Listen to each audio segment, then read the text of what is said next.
여러분 언제 여행을 하시게 되면 일본이나 유럽이나 미국이나 이런 사람이 갖고 오는 문화와 문명을 보러도 가시겠지만은 그보다 더 제가 추천하고 싶은 것은 보츠와나와 짐바브웨에 걸쳐 있는 오카방고 델타를 한번 꼭 가보시기를 부탁드립니다.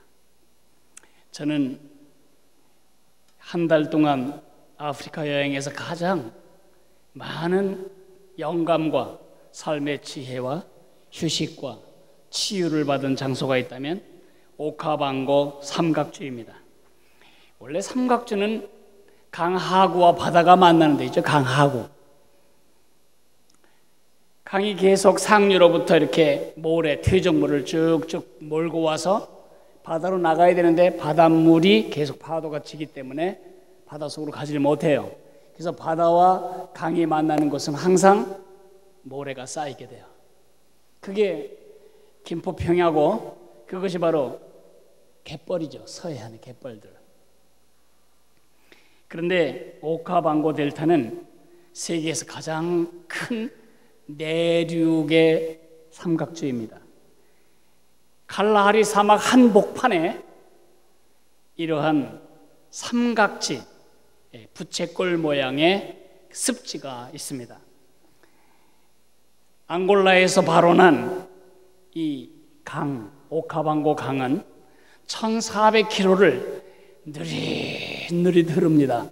우리나라는 높고 산이 많아서 물이 굉장히 빠른 속도로 내려오지만 여기는 5개월이 넘는 시간에 걸쳐서 1400km를 오면 이게 바로 칼라하리 사막에 이릅니다. 칼라하리 사막은 높이차가 2m가 되지 않습니다. 그러므로 물이 와서는 빠져나갈 데가 없죠. 근데 계속 물은 토사를 밀고 옵니다. 그래서 칼라하리 사막 한가운데에 이렇게 강이 오다가 쫙 작은 물길, 채널이라고 불리는 작은 물길로 갈라져서 부채꼴 모양의 삼각주를 이루는 것입니다. 이 삼각주의 모세혈관처럼 나무 뿌리처럼 이 물이 퍼져나가죠. 이 크기가 우리 남한 땅의 6분의 1에 해당합니다. 어마어마한 땅에 여기에 엄청난 동물들이 살고 있습니다. 여러분이 알고 있는 모든 동물들, 북극동물, 추위동물 빼놓고 여기서 다 있습니다. 어마어마한 동물의 천국이 바로 이 오카방고 델타입니다. 여기 가면은 동물원에서 과자 주면 코로 받는 앙증스러운 코끼리 말고 한번 밟았다 하면 뼈가 나무라지 않을 만큼 무섭고 큰 코끼리가 떼를 이루어서 합니다. 그리고 사자도 한 방에 걷어내치는 이런 버팔로도 삽니다. 여기를 여행할 수 있는 유일한 방법은 모코로라고 하는 배를 타는 것입니다. 이 모코로라는 배는 우리 여자 고무신처럼 생겼는데 거기 두 사람이 앉고 아주 좁은 배인데 겨우 앉을 만한 좁은 배인데 뒤에서 한 사람이 장대로 이 강바닥을 밀면서 가는 것입니다. 이 모코로로 제가 오카방고 캠프장까지 3시간을 그렇게 가는데 그 3시간 동안에 제 마음에 많은 흠과 많은 상처들과 많은 답답함들이 치유되는 것을 느꼈습니다. 그리고는 비행기에 올랐습니다. 비싸지만은 내가 다시 이곳에 오겠나 그런 생각에서 경비행기를 탔습니다. 그 비행기에서 밑을 내려다보며 저는 평생 잊지 않아야 할 주님의 음성, 주님이 제 마음속에 깔아주는 아이콘을 얻게 되었습니다.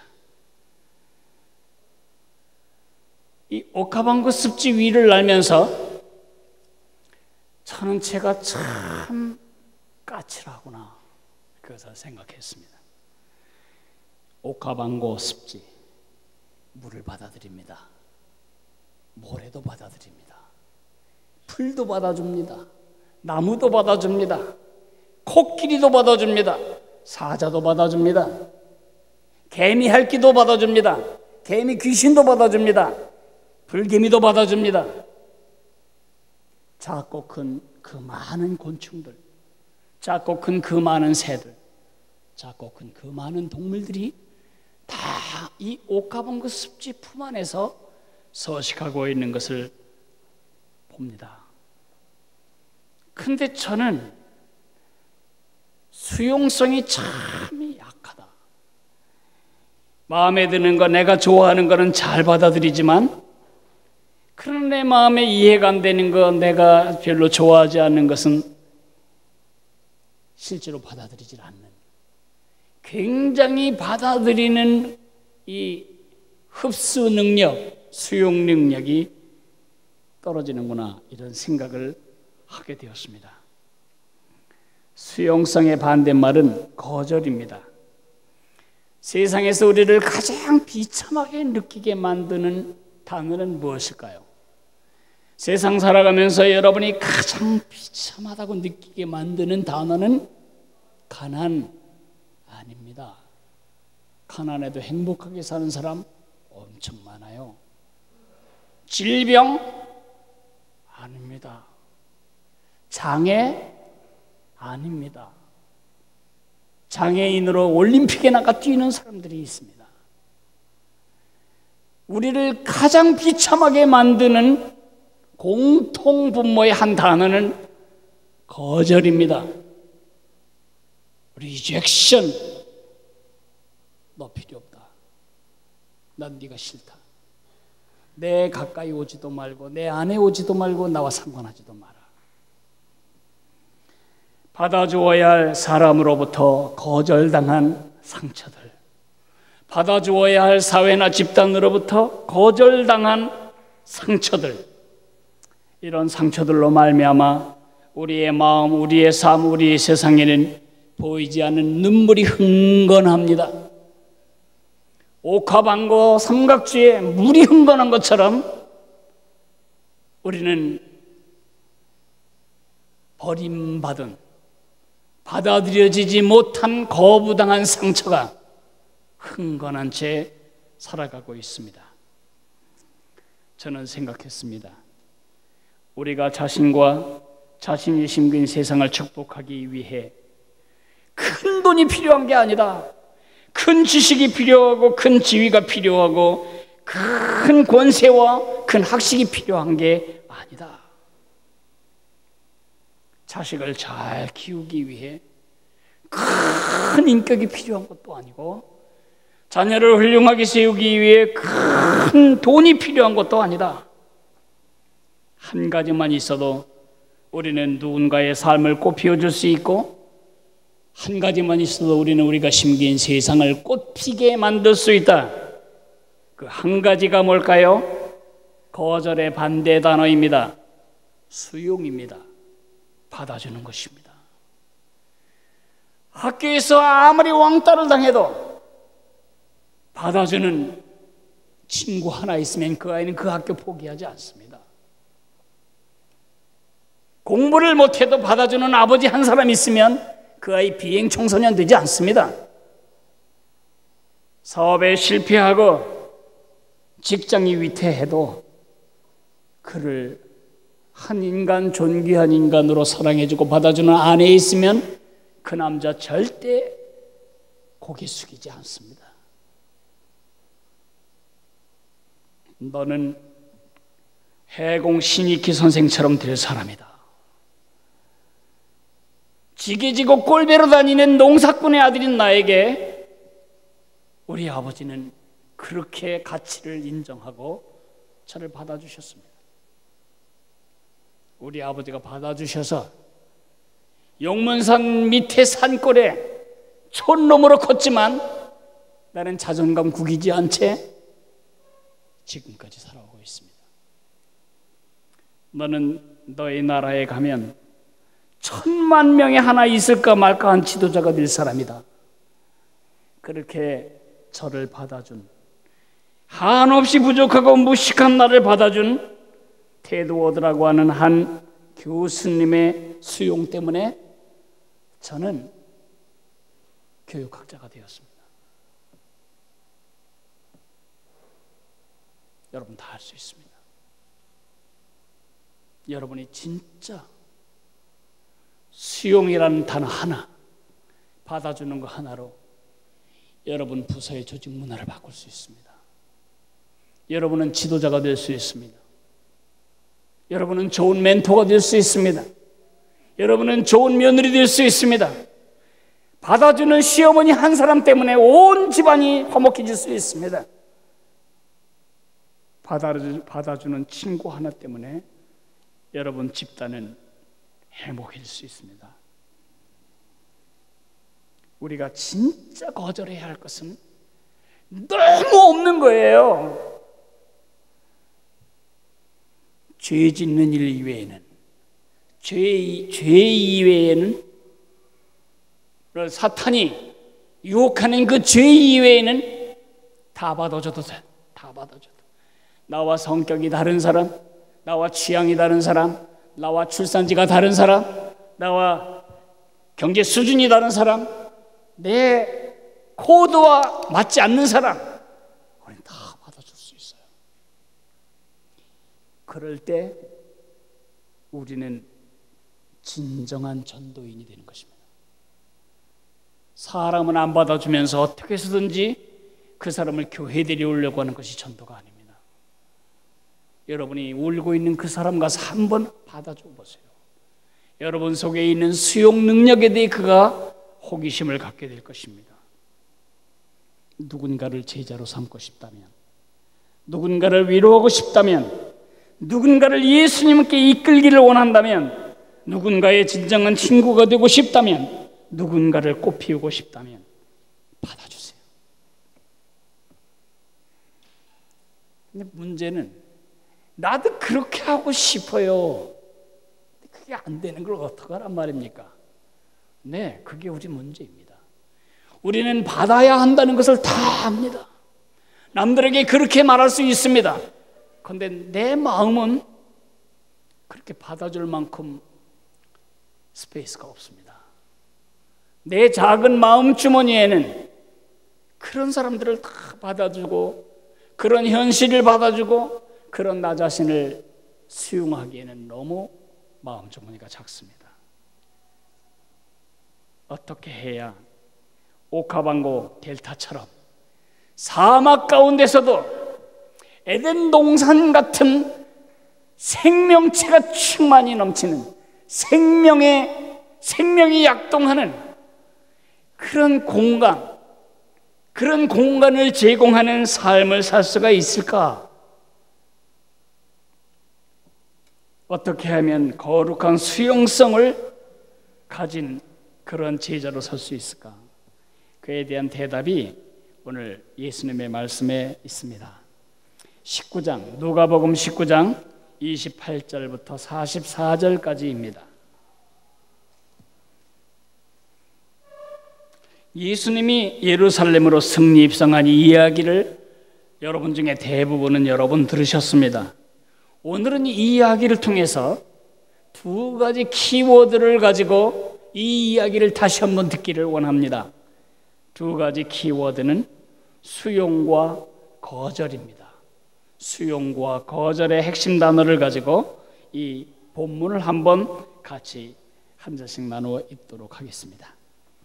예수께서 이 말씀을 하시고 예루살렘을 향하여 앞서서 가시더라.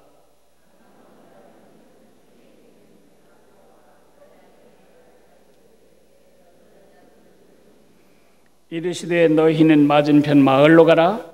그리로 들어가면 아직 아무도 타보지 않은 나귀 새끼가 매어 있는 것을 보리니 풀어 끌고 오라.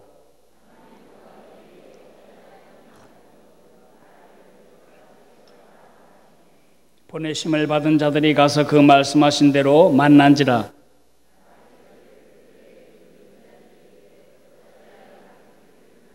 대답하되 주께서 쓰시겠다 하고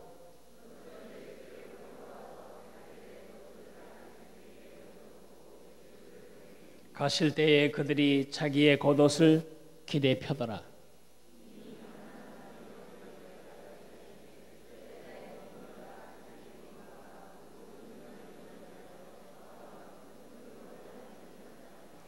이르되 찬송하리로다. 주의 이름으로 오시는 왕이여, 하늘에는 평화요 가장 높은 곳에는 영광이로다 하니,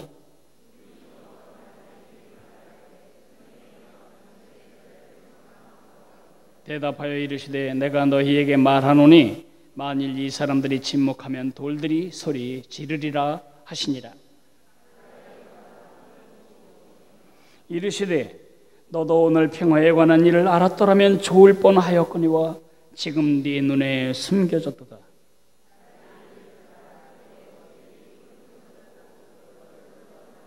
같이 읽습니다. 또 너와 및 그 가운데 있는 네 자식들을 땅에 메어 치며 돌 하나도 돌 위에 남기지 아니하리니 이는 네가 보살핌을 받는 날을 알지 못함을 인함이니라 하시니라.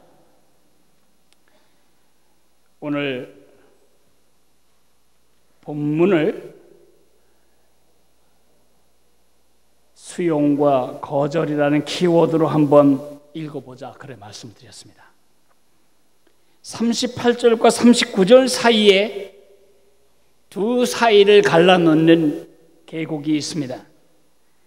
38절까지는 예수님을 받아들인 사람들에 대한 이야기입니다. 나귀 주인은 자기 재산이었지만은 주께서, 메시아께서, 하늘의 왕께서 쓰시겠다고 할 때에 기꺼이 그 요청을 수용하였습니다. 제자들은 그런 말도 안 되는 일을 할 때에 망신이나 당하면 어떡할까 생각하지 않고 주님이 지시하신 그대로를 수용하고 갔습니다. 제자들은 겉옷을 벗어서 예수님을 환영했습니다. 예수님을 왕으로 수용하는 그들의 예의 표시였습니다. 제자들은 종려나무를 꺾어다가 흔들며 예수님을 찬송합니다. 예수님이 구약에 약속된 바로 그 메시아 왕이심을 받아들이는 표현입니다.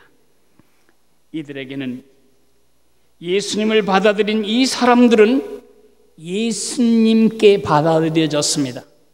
예수님이 이들에게 뭘 주셨습니까? 이들에게 기쁨을 주셨습니다. 기대감을 주셨습니다. 소망을 주셨습니다. 노래를 주셔서 찬양을 주셨습니다. 감사를 주셨고 존경과 배려를 주셨습니다. 예수님을 수용한 사람의 마음을 예수님이 수용하시고 그들은 예수님이 주시는 은혜를 누렸습니다. 39절부터 44절 이하까지 계속 보면 예수님을 거절하는 사람들의 얘기가 나옵니다. 바리새인들입니다. 이들은 시기하고 염려합니다. 이들은 예수님을 거절합니다. 당신 지금 이 사람들이 뭔 짓을 하는지 뻔히 알면서 입 다물고 있습니까? 나사렛 목수 당신이 메시아에게 바쳐져야 할 찬양과 칭호를 쓰고 있는데 입 다물고 그 영광을 횡령하고 있습니까? 신성 모독하는 일을 당신이 지금 하고 있습니다. 비난합니다. 짜증납니다. 독설을 퍼붓습니다. 시비가 일어납니다. 다툽니다. 공격하고 이들이 좌절합니다. 예수님을 거절할 때 예수님께로부터 그들에게 공급되어야 할 모든 은혜가 거절되는 것입니다. 결국 오늘 이야기를 요약하면 이렇습니다. 예수님을 수용한 사람은 예수님께 수용당하고 예수님을 거절한 사람은 예수님께 거절당한다. 2000년 전이나 지금이나 이 현상은 똑같이 전개됩니다. 진실로 옥합왕고 삼각주처럼 나 자신을 받아들이고 남을 받아들이는 수용성 높은 인격과 수용성 높은 인생을 살기를 원한다면 오늘 명백하게 말씀하시는 이 말씀을 가볍게 듣지 마십시오. 예수님을 받아들이라. 예수님을 거절하지 말라. 사실 앞에 얘기나 뒤에 얘기나 똑같은 말을 하는데 하나는 긍정적으로 한 것이고 하나는 부정적으로 한 것뿐입니다. 저는 오늘 본문 그대로의 분위기를 살려서 두 마디를 여러분에게 그대로 전달합니다. 예수님을 수용하십시오. 예수님을 수용하는 것, 그의 왕 되심을, 그의 구주 되심을, 그의 나의 주인 되심을 수용하는 것은 내가 나 자신과 남을 수용할 수 있는 공간을 내 마음에 장착하는 일이기 때문에 그렇습니다. 우리는 거부합니다. 조금 생긴 것만 달라도 거부합니다. 조금 나와 코드가 달라도 거부합니다. 나와 기질이 달라도 거부합니다. 삶의 습관이 달라도 거부합니다. 우리는 남에게 거부당하는 아픔을 그렇게 깊이 알고 있으면서도 우리는 끊임없이 남을 거부함으로 남의 마음에 상처를 내고 있습니다. 안 하고 싶은데 왜 그렇게 될까요? 그것은 여러분과 내 속에 태어나면서부터 물려받은 원천적인 거부의 상처가 있기 때문입니다. 우리의 원천적인 거부의 상처는 우리 죄 때문에 비롯되었습니다. 하나님을 거부한 죄. 하늘의 천사장이 하나님의 존재를 거부하고 하나님의 통치를 거부하고 하나님께 돌아갈 영광을 거부하고 자기가 그 권세와 영광을 차지하기 위해 반역질을 하다가 그가 하늘에서 거부됩니다. 그는 이 땅에 쫓겨났고 그 동료 쿠데타 군사들 전부 귀신이 된 것입니다. 마귀 귀신은 원래는 하늘의 천사들의 그룹이었습니다. 그들이 이 땅에 쫓겨나서 한 일은 하나님이 지으신 에덴 동산의 주인공, 하나님이 가장 자랑스럽게 여기는 하나님의 걸작품, 하나님의 창조의 핵심, 인간들이 하나님을 거부하게 만드는 것입니다. 인간들은 하나님의 통치와 하나님의 주권을 수용하고 살든지 하나님의 통치와 주권을 거절하고 내 마음대로 살든지 선택을 해야만 했습니다. 그러나 가슴 아프게도 우리 조상님들은 하나님을 거부하고 그리고 내 마음대로의 삶을 선택했습니다. 결국 그들은 에덴 동산에서 쫓겨났고 하나님이 의도하신 생명의 삶을 스스로 거부한 것입니다. 내가 벗었으므로 두려워하여 숨었나이다. 이것이 인간이 범죄한 다음에 처음으로 하나님께 드린 말입니다. 이 거부당한 상처, 하나님을 거절한 죄 때문에 하나님으로부터 거부당한 마음의 이 원천적인 상처가 모든 인류 속에 타고 흐르고 있습니다. 그래서 나이와 상관없이, 가진 것과 상관없이, 친구 숫자와 관계없이, 성공과 상관없이 우리는 거부당하는 것에 대해서 가장 가슴 아파하고 거부당한 것에 대해서 상처를 받고 거부당한 것에 대해서 민감한 것입니다. 어제 만 3살이 안 된 손녀딸이 제가 공부하는 방에 왔습니다. 제가 어떻게 하나 보고 싶어서 쳐다보지도 않고 이름도 불러주지도 않고 얼굴을 향하지도 않고 열심히 공부하는 척 했습니다. 이 아이가 한 2, 3분 서 있다가는 막 울면서 나가는 것입니다. 그 아이는 거부란 말이 무슨 개념인지 모릅니다. 그걸 이해는 하지 못해도 충분히 느낄 수 있습니다. 나는 받아들이지 않는구나. 나는 환영받지 못하는구나. 우리 아담으로부터 흘러내려온 이 상처, 그 거부된 상처 속에 갖게 된 인류의 첫 아들을 이름은 가인입니다. 가인이 동생과 함께 하나님께 제사를 드렸습니다. 그런데 동생의 제사는 하나님이 받아주셨습니다. 그런데 자기 제사를 하나님이 거부하셨습니다. 제사 다시 드리면 될 거 아닙니까? 그런데 그렇게 되지가 않습니다. 하나님께 거부되었다는 이 상한 가슴 때문에 그는 자기 동생을 돌로 쳐 죽이는 인류 첫 번째 살인자가 됩니다. 사람들이 제일 두려워하는 것, 거부당하는 것입니다. 돈이 있어야 사람들이 나를 거부하지 못한다. 지위가 있어야 사람들이 나를 거절하지 못할 거다. 학식이 있어야 사람들이 나를 가치 있게 여길 거다. 어쩌면 우리가 노력하는 수많은 삶의 에너지는 내가 아닌 남을 위해서 바쳐지고 있습니다. 이렇게 살다가 보면 하나님도 그러실 거라고 생각합니다. 하나님께 버림받지 않으려면 교회도 열심히 나와야 하고 뭐도 열심히 착한 일도 많이 해야 되고, 근데 그렇게 안 돼서 수용당하는 것에 실패하면 아파하고 외로워합니다. 버려졌다는 생각에 사로잡힙니다. 그리고 하나님도 자기를 그렇게 보실 거라고 생각합니다. 아닙니다. 하나님은 우리를 거절하지 않으십니다. 하나님이 세상을, 거부의 상처로 충만한 세상 사람들을 이처럼 사랑하사 독생자를 주셨으니 이는 저를 믿는 자마다 멸망하지 않고 영생을 얻게 하려 하심이니라. 예수님은 잠자리채 같은 걸 가지고 와서 어디 괜찮은 인간 없나, 어디 왕건이가 될 만한 인재는 없나, 어디 내가 구원해줘야 구원해서 써먹을 만한 사람이 없나, 사람을 들어오지 않으셨습니다. 몇 사람은 없고 나머지는 버리지 않으셨습니다. 예수님이 목 잘라 돌아가시지 않았어요. 예수님 참수형으로 죽지 않고 예수님 사약으로 돌아가시지 않았습니다. 예수님 목매어 돌아가지 않으셨습니다. 예수님 십자가에 못 박혔습니다. 이 팔은 오므러들지 않은 팔입니다. 왜 이렇게 오셨을까요? 받아들여질 수 없는 인간을 받아들이기 위해서입니다.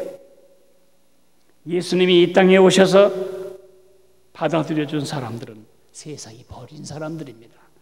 장녀, 세리, 도둑놈, 장애인, 병자, 죄인, 빈천한 사람들. 예수님은 하나님을 버림으로 스스로를 버린 인간을 찾아오셔서 그를 받아들여줄 하나님의 손으로 십자가에 못 박히신 거예요. 죽으신 겁니다.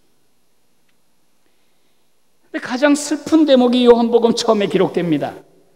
태초에 말씀이 계시니라. 이 말씀이 하나님과 함께 계셨으니 이 말씀은 곧 하나님이시니라. 그가 태초에 하나님과 함께 계셨고 만물이 그로 말미암아 지은 바 되었으니 지은 것이 하나도 그가 없이 된 것이 없느니라. 예수님은 창조주시며 예수님은 하나님이셨다는 것입니다. 그런데 그가 왜 이 땅에 왔을까요? 그 안에 생명이 있었으니 이 생명은 사람들의 빛이라. 빛이 어두움에 빛이 되어 어두움이 깨닫지 못하더라. 빛으로 이 땅에 오셨습니다. 우리를 용납하기 위해 오셨습니다. 그런데 성경은 이렇게 계속 말합니다. 그가 세상에 계셨으며 세상은 그로 말미암아 지은 바 되었으되 세상은 그를 알지 못하였고 자기 땅에 오매 자기 백성이 영접치 아니하였으나. 그렇게 눈 빠지게 목 빼고 기다렸던 메시아가 정작 왔을 때 그 백성들은 어떻게 했죠? 우리는 당신을 받아들일 수 없습니다. 당신은 나사렛 목수일 뿐입니다. 당신이 우리와 무슨 상관이 있습니까? 마지막엔 십자가에 못 박아버리는 이런 거절로 이들은 반응했습니다. 그러나 몇 사람 되지는 않지만 영접하는 자 곧 그 이름을 믿는 자들에게는 하나님의 자녀가 되는 권세를 주셨다고 말씀하십니다. 수용한 그 사람은 하나님의 자녀가 되었다. 왜 예수님을 수용하는 것이 내 자신과 남을 수용하는 수용성의 공간을 장착하는 일일까요? 하나님이 나를 받아주시고 나 같은 사람을 수용하셨다는 것을 확신하는 사람만 남을 수용할 마음의 공간이 생기기 때문입니다. 내 마음속에 자리 잡은 거절감의 쓴뿌리가 제거되지 않는 한 우린 절대로 남을 그렇게 수용할 수 없습니다. 내 마음에 드는 사람 수용하는 건 누구나 하고 싶은 일이죠. 100번 수용했다가 101번째 나쁜 짓 하면 그 사람은 즉각 퇴출입니다.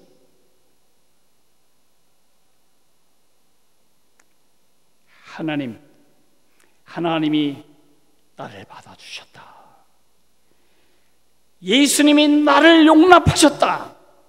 그것을 아는 사람만 다른 사람을 꼴 봐줄 수 있습니다. 나 같은 놈도 받아주셨는데 내가 저 사람을 못 받아줄 이유가 뭔가? 나같이 까탈스러운 사람도 용납하셨는데 내가 저 사람 까탈스럽다고 용납하지 못할 게 뭔가?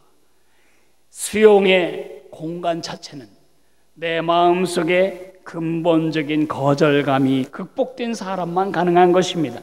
그 대표적인 예가 구약 성경에 나옵니다. 사울 임금님, 그는 하나님께 왕으로 선택이 되었습니다. 대단한 사람입니다. 보통 사람보다 어깨 하나가 더 위에 있는 잘생긴 사람입니다. 그가 왕으로 선택된 것이 선포되었을 때에 백성들은 깊이 마음에 안도를 했습니다. 저런 왕이 우리를 다스린다면 어느 다른 나라도 우리를 멸시하지 못할 거다.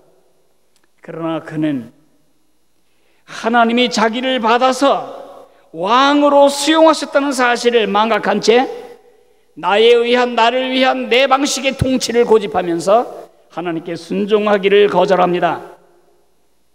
하나님의 통치를 거절합니다. 하나님이 잔소리하는 거 거절합니다. 하나님이 개입하는 걸 거절합니다. 결국 하나님은 그를 왕으로 쓰실 수가 없게 된 것입니다.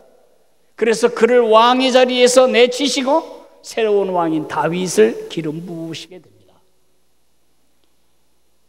자, 잘생겼습니다. 돈 많은 집 자식입니다. 귀한 집 아들입니다. 인격도 됩니다. 왕으로서 별로 대선주자로서 결핍사항이 없습니다. 그런데 그 마음에 깊은 상처 있습니다. 하나님이 나를 버리셨다.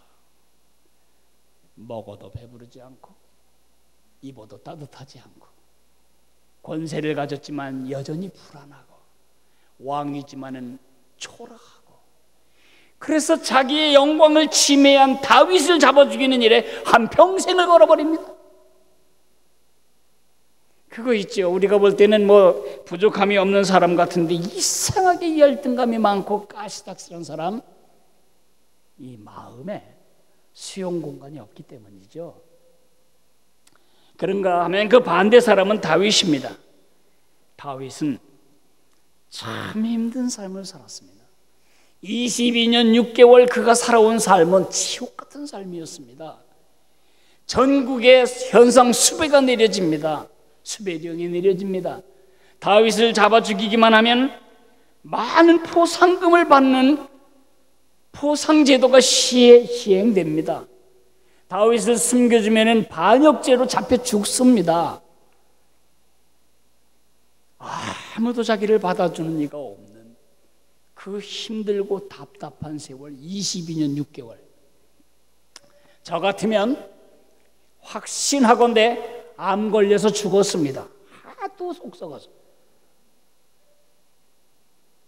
그런데 다윗은 이렇게 노래합니다. 여호와는 나의 목자시니 내가 부족함이 없으리로다. 도대체 다윗은 어떻게 그렇게 몇 번이나 죽일 기회가 있는 사울 왕을 살려주고 수용했을까요? 어떻게 북쪽 왕국 사울을 지지하던 그 원수 정적의 지파들까지 다 끌어안을 수 있었을까요? 다윗의 수용성은 어디서 온 걸까요? 그가 마음이 넓은 것이 아닙니다. 자기를 수용해 주신 하나님이 그 안에 있다는 사실을 알았기 때문입니다. 아주 대표적인 그의 경험 하나를 제가 말씀드려 볼까요? 그는 압살롬이라고 하는 아들에 의해서 반역을 당합니다. 아버지를 죽이고 자기가 왕이 되기 위해서 반란을 일으킵니다. 그럴 때 다윗은 너무 급해서 상황이 위급해서 신발도 신지 못하고 도망을 쳐야 했습니다. 도망치는 왕과 왕의 그 근신들, 가까운 신하들과 함께 도망을 치고 있을 때에 사울의 친척 중에 시므리라고 하는 사람이 돌을 이만큼 주워와가지고 지금 도망가는 왕한테 돌질을 하면서 막 저주를 퍼붓는 것입니다. 그럴 때 다윗의 경호실장이, 다윗 왕의 경호실장이 이렇게 말합니다. 저 죽은 개 같은 놈을 한 칼에 잘라버릴까요? 그럴 때 전혀 이랬을 거예요. 네가 알아서 하려무나. 속으로는 예스. 그렇지만 그렇게 말하면 또 너무 좀 그러니까 그래, 네가 성령이 인도하시는 대로 하거라, 그랬을 거예요. 그런데 다윗은 그렇게 말하지 않습니다. 내버려둬라. 그가 저주하는 것은 여호와께서 그에게 다윗을 저주하라 하시미니 내가 어찌 그리하였느냐 할 자가 누구겠냐. 내 몸에서 난 내 아들도 내 생명을 해하거려 하거든 하물며 이 베냐민 사람이겠느냐. 여호와께서 그에게 명령하신 것이니 그가 저주하게 내버려둬라. 뭐해, 지금 미쳤나요? 막 가는 건가요? 아닙니다. 그 다음 구절을 읽어드리죠. 혹시 여호와께서 나의 원통함을 감찰하시니 오늘 그 저주 때문에 여호와께서 선으로 내게 갚아주시리라. 하나님이 나를 수용하셨다. 하나님이 나를 받아주시고 하나님이 나를 귀하게 보신다. 이 확신이 있는 사람 까칠하지 않아요. 습지가 되는 두 가지 원리가 있는데 하나는 땅이 낮아야 하고 또 하나는 물이 계속 공급되어야 돼요. 겸손히 우리 하나님의 통치를 받아들일 때에 우리 예수님이 십자가에서 우리를 수용하기 위해 이루신 일을 겸손히 수용할 때에만 다른 죄인들의 꼴을 봐줄 수 있는 수용 공간을 갖게 됩니다. 내가 용서받았다는 느낌이 없이 다른 사람 용서할 수 없습니다. 내가 탕감받았다는 확신이 없는 사람, 다른 사람 절대 탕감하지 않습니다. 내가 나의 꼴을 하나님이 봐주셨다는 이 사실을 확신할 때 다른 사람 꼴을 봐줄 수 있는 마음의 수용 공간이 형성됩니다. 이미 예수님을 나의 구세주로 영접한 사람, 그의 통치를 받아들이셔야 합니다. 그의 말씀을 받아들이셔야 합니다. 그의 인도에 대해서 예스 하고 수용하셔야 합니다. 말씀은 맞지만 현실이 맞지 않아서 못하겠습니다. 그렇게 계속하면 사울처럼 됩니다. 또 다른 얘기를 부정적으로 두 번째 말이 하는데 예수님을 거부하지 말라는 것입니다. 예수님을 거부하는 것은 나 자신을 거부하는 것이기 때문이다. 여기 바리새인들이 겉으로는 하나님의 영광을 염려하는 척하면서 신성모도 하나님의 영광을 위해 목숨을 거는 척하지만 실상은 자기 속에 탐욕입니다. 탐욕이란 뭐예요? 자기들에게 누렸던 대중의 인기가 나사렛 목수 청년에게로 가버렸습니다. 자기들에게 있었던 영향력이 예수에게로 옮겨간 것입니다. 자기들이 누리고 있었던 기득권, 이 기득권을 흔들어대는 이 젊은 목수 때문에 죽을 지경입니다. 지금 그들은 그들의 왕을 거부하고 있습니다. 몰라서가 아닙니다. 오기 부리는 것입니다. 억지 쓰는 것입니다. 뻔히 알면서 그가 메시아인 것은 이미 기적을 통해서, 말씀을 통해서, 모든 현상을 통해서 확실히 알고 있음에도 자기들이 갖고 있는 기득권과 자기들의 삶의 편의가 무너지는 것 때문에 그 왕을 거부하고 있는 것입니다. 하늘의 왕, 하늘을 거절하고 타락한 우리를 받아주시기 위해 이 땅에서 십자가에 죽으시기까지 우리를 받아주시기를 원하는 주님의 초대를, 주님의 통치를 거부하는 것은 한 인간으로서 내가 짓는 가장 크고 가장 본질적이고 가장 무서운 죄입니다.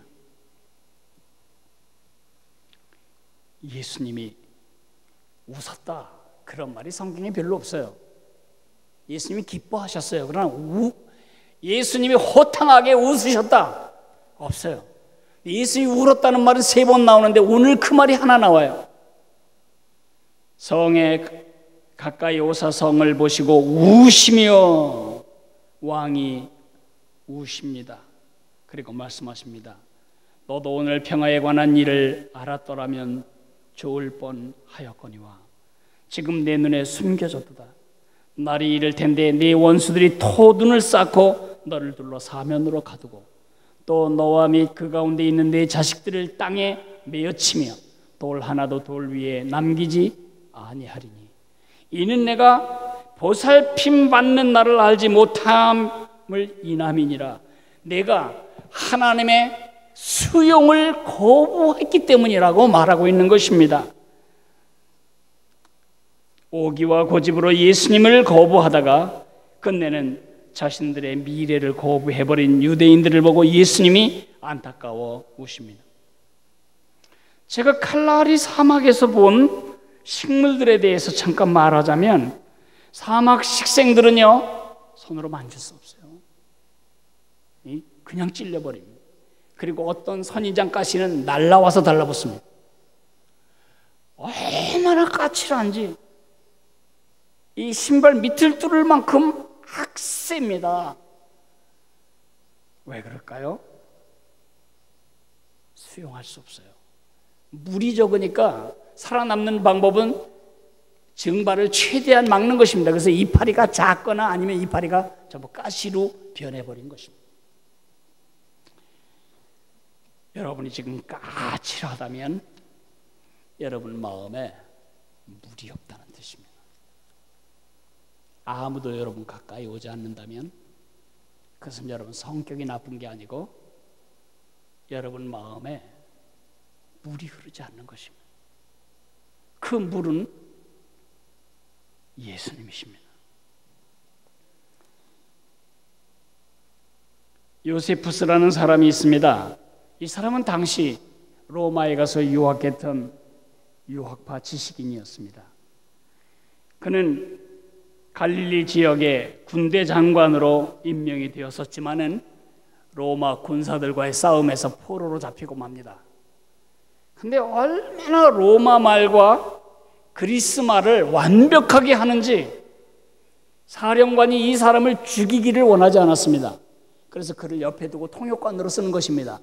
유대말, 히브리말, 그리스말, 로마말을 3개국어를 능통하게 하니까 자기 옆에 두고 이제 예루살렘을 함락시키는 그 총사령관이 자기 옆에 두고 그를 통역관으로 쓰는 것입니다. 그 요세푸스라는 사람이 사령관 옆에서 전쟁의 현장을 정확하게 보고 듣고 가서 목격하는 것을 기록해서 후세에 남겼으니 그 책이 바로 요세푸스라는 책입니다. 이 유대의 역사가 요세푸스가 남긴 글 몇 마디 읽어드리려고 합니다. 예수님이 왜 우셨는지를 아시게 될 겁니다. AD 67년경 이들이 반역을 일으키자 아주 죽기 살기로 대항하는 유대인들을 어떻게 할 수 없자 로마는 6만 명이 넘는 군사들을 데려다가 예루살렘을 다 에워쌌습니다. 일체 식량이 못 들어가도록, 일체 보급품이 못 들어가도록 그렇게 하고 3년을 끄는 것입니다. 서울 시내에 아무런 음식물과 과일과 채소가 못 들어온 채 한 달이 지난다면 어떤 일이 벌어질까요? 3년을 그렇게 감싸고 있습니다. 유대인들은 모든 출구가 막혀 성 밖으로 도망칠 수 있는 모든 희망이 사라져버렸다. 기근은 점점 더 심해져서 식구들이 굶어 죽어갔다. 옥상에는 못 먹어서 완전히 탈진한 여자와 가난한 아이들로 북적거렸고 길에는 노인들의 시체가 즐비했다. 아이들과 어른 그리고 청년들은 못 먹어서 퉁퉁 부은 얼굴로 시장거리를 유령처럼 돌아다녔으며 아무데나 쓰러져 죽어갔다. 마리아라는 여인이 있었다. 그녀는 너무 못 먹어서 자신의 아들을 잡아먹고는 남은 부분을 숨겨두었다. 강도들이 고기 구운 구수한 냄새가 나는 것을 맡고는 음식을 달라고 협박했다. 나중에 사람의 고기라는 것을 알고는 강도들이 기겁을 하고 그 집을 도망쳐 나왔다. 도시의 강도들은 칼이 잘 드나 시험하기 위해 죽은 시체나 숨이 붙어있는 사람에게 찔러보았으며 살려달라고 애원하는 자들을 비웃었다. 같은 동족인 강도에게 죽은 자가 더 많을 지경이었다. 시체가 도시 안에서 썩어 냄새가 진동하자 처리를 못해 강도들은 성 밖으로 시체를 던져버렸다. 성 안 주민들이 금화를 목으로 삼키고 탈출한다는 소문이 퍼지자 로마군과 강도들은 금을 빼내기 위해 산 사람의 배를 갈라 금화를 끄집어냈다. 어떤 때는 하루에 2,000명이 이 고통스러운 죽음을 당했다. 로마군에게 반란 중 성 안에 갇혀서 죽어 성 밖으로 운반된 시체는 11,880명. 특별히 힘없는 하층민은 죽어서 성 밖으로 던져졌는데 무려 60만 명이나 되었다. 시체를 옮기다가 힘들면 큰 집에 차곡차곡 쌓아놓은 문을 잠갔다. 그리고 성 안의 풀과 소똥은 모두 식용으로 먹느라고 남아있지를 아니했다. 이러한 처참함은 로마군의 동정심을 자아냈다. 나머지 17세 이상은 포로가 되어 이집트의 작업장에서 중노동에 평생 붙들렸다. 그리고 노예로서 서물로 보내지고 혹은 로마 콜로세움 경기장에서 맹수의 밥이 되거나 검투사가 되어 죽어갔다. 포로를 구분하여 노예로 분류하는 하루 동안에 11,000명이 굶어 죽기도 했다. 로마군이 예루살렘을 포위하자 전투 중에 발생한 포로는 97,000명이었고 도시 주민 전체의 총 사망자 수는 무려 110만 명이었다. 이것이 AD 70년에 일어난 사건입니다. 이 파멸의 원인이 뭐라고요? 오기, 고집. 그 아들을 십자가에 못 박게 해달라고 그럴 때 빌라도가 이 죄 없어, 무죄인데 내가 어떻게 사형선 거야? 그 죄값을 우리가 치를 때니 우리를 믿고 박으시오. 그 죄값을 그대로 그들은 치렀습니다. 예수님을 울게 만든 그들의 거부는 자신들을 울게 만든 참혹한 거부로 이어지게 되어 있습니다. 내가 부인한다고 천국이 지옥이 없어지지 않습니다. 내가 인정하지 않는다고 예수님의 통치가 무효가 되는 것이 아닙니다. 내가 거부한다고 예수님의 왕되심이 효력을 잃는 것이 아닙니다. 예수님을 거절하는 것은 나를 거절하는 것 뿐입니다. 이미 예수님을 난 거절하지 않는다. 교리적으로는 그렇죠. 그러나 오늘 현재 시제로 여러분의 심령 깊은 곳에서 예수님의 왕되심이 거절되고 있지는 않는지, 예수님의 말씀을 씹고 있지는 않는지, 예수님의 인도를 밟고 있지는 않는지 깊이 우리 속을 성찰해야 할 것입니다. 이제 말씀을 마무리 지으면서 여러분에게 제가 이렇게 수용 능력이 큰 부드러운 오카방고 델타 같은 그런 인격과 삶을 개발하기 위해 해야 할 운동을 하나 소개하려고 합니다. 그것은 심장에서 배운 것입니다. 암은 머리끝서부터 발끝까지, 피부에서 골수까지 다 발생합니다. 그런데 암이 발생하지 않는 장기가 하나 있습니다. 그건 뭐죠? 심장입니다. 심장암은 없습니다. 의사들은 많이 연구합니다. 왜 심장은 암이 안 걸릴까? 심장이 암이 안 걸리는 이유를 의학자들은 이렇게 말합니다. 독성이 머물 수 있도록 독성이 오래 그 안에 머물게 하질 않는다. 독한 것은 빨리 분출하고 또 새 것은 빨리 받아들이는 것입니다. 심장이 하는 일을 아시죠? 폐로부터 산소가 충만한 피를 공급받아서 그것을 온몸에 보내고 온몸에서 발생한 더러운 피를 정맥을 통해서 빨리 폐로 보내서 걸르게 하고, 그게 심장이 하는 일입니다. 근데 심장은 그렇게 받아들이고 내뿜고 받아들이고 내뿜고 받아들이고 내뿜는 일을 며칠에 한 번씩 하죠. 며칠에 한 번씩 하면 우리 다 죽었어요. 지금도 끊임없이 내뿜고 끊임없이 받아들입니다. 심장과 같은 원리로 이제 연습하는 겁니다. 받아들여야 할 거 수용, 내뱉어야 할 거 거절. 날마다 수용을 받아들이는 연습하고 날마다 배척하고 거절하는 걸 버리는 것입니다. 제일 좋은 연습은 말을 바꾸는 것입니다. 오늘부터 말 버릇을 바꾸는 것입니다. 예라고 대답하세요. 죄가 아닌 한, 죄에 관해서는 예 그러면 아니지. 그거는 죄 빼놓고는 여러분에게 주어지는 모든 삶의 주권이 예수님께 있다고 믿고 주어지는 삶에 대해서 예 그리하겠습니다. 예 그리하겠습니다. 절대로 며느리 얻을 때 아니요 나 못해요, 나 안 해요, 나 그거 싫어요, 그런 사람 며느리 얻지 마세요. 아시겠죠? 혹시 회사에 직원 뽑을 때 나 이거 못하고 나 이거 싫고 나 이거는 해본 적이 없고 나 이건 절대로 안 하고 그 사람 뽑지 마세요. 조직 문화 망가져요. 우리는 예스 하는 사람입니다. 아내에 대해서, 남편에 대해서, 아이들에 대해서 항상 수용을 연습하세요. 그리고 아니 싫어 못해 난 안 해 빨리 뽑아버리라고. 그렇게 할 때 우리는 옥합방구처럼 생명력이 넘치는, 생명이 충만한 그런 하나님의 사람으로 살게 될 것입니다. 기도하겠습니다. 사랑하시는 아버지, 우리는 누군가에게 거절당하는 것 때문에 너무 많은 상처를 받아왔습니다. 남들은 몰라도 나는 그걸 압니다. 그러면서도 우린 끊임없이 남을 거절함으로 남의 마음에 상처를 냅니다. 옥합방구의 충만한 흥건한 물보다 더 흥건한 눈물이 우리의 삶을 적시고 있습니다. 이제는 사막 가운데 생명을 충만히 채우는 습지 같은 거룩한 수용성을 개발해 나가기를 원합니다.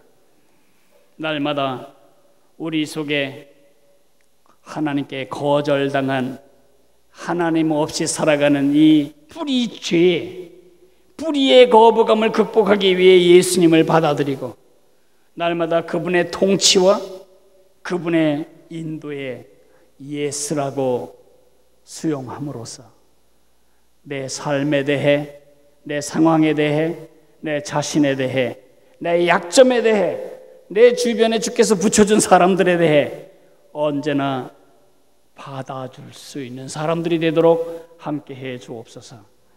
예수님 이름으로 감사하며 기도했습니다.